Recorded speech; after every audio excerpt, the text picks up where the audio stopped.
மலர் தமிழுக்கு கால் பண்ணி, நாங்கள் மீனாட்சி தூக்கிட்டு ஒரு வேலை விஷயமா சேது மாமா நாங்கள் எல்லோரும் மீனாட்சி தூக்கிட்டு சென்னைக்கு போகிறோம் அப்படின்னு சொல்கிறாங்க. தமிழ் சென்னைக்கா? எதுக்கு மீனாட்சி தூக்கிட்டு போகிறீங்க? அதெல்லாம் ஒன்றும் போக வேண்டாம் அப்படிங்கிறாங்க. இல்லை, ஒரு வேலை விஷயமா ஒன் டே போயிட்டு வந்துடுறோம், நான் இருக்கேன்ல, நான் பாப்பாவை பார்த்துக்கிறேன் அப்படின்னு மலர் சொல்லிட்டு வைக்கிறாங்க. எதுவும் மெடிசன்ஸ் எதுவும் இருந்தால் சொல்லுங்கள் தமிழ்கிட்ட கேட்குறாங்க. மெடிசன்ஸ் எல்லாமே அந்த கூடையில் இருக்குதுன்னு தமிழ் சொல்கிறாங்க. நெக்ஸ்ட்டு ஐஸ்வர்யா ரொம்ப ஹாப்பியாக இருக்காங்க. நாங்கள் மாமா கூட போகிறோம் அப்படின்னா மாமா கூட ஹனிமூன் செலிப்ரேட் பண்ண போகிறேன் அப்படிங்கிற மாதிரி சந்தோஷமாக ஐஸ்வர்யா கிளம்புறாங்க. சேது, அமைச்சர், ஐஸ்வர்யா, மலர், மீனாட்சி பாப்பா எல்லாருமே காரில் கிளம்பி போய்கிட்டு இருக்காங்க. அப்போ காரில் கிளம்பி போகும்போது பாப்பா திடீர்னு ரொம்ப அழுகுறா.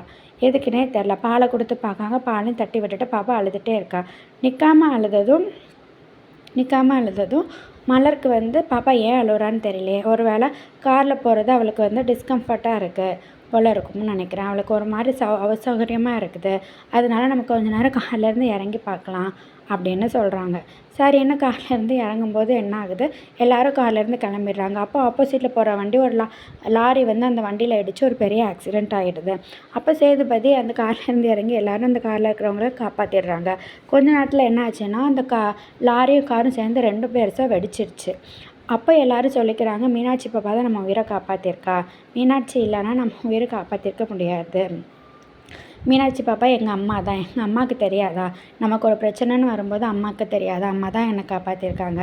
நான் சொன்னேன்ல அப்பா, எங்கள் அம்மா தான் எனக்கு பிள்ளையாக பிறந்திருக்காங்கன்னு, நம்ம வீட்டு தெய்வம் மீனாட்சி அப்படின்னு சொல்லி அமைச்சரும் சேதுபதியும் பாப்பாவுக்கு கிஸ் பண்ணுறாங்க. கிஸ் பண்ணி, இது என்னோடய அம்மா தான் அப்படின்னு, நம்ம வீட்டு குலதெய்வம் இவ தான், மீனாட்சி தான் அப்படிங்கிற மாதிரி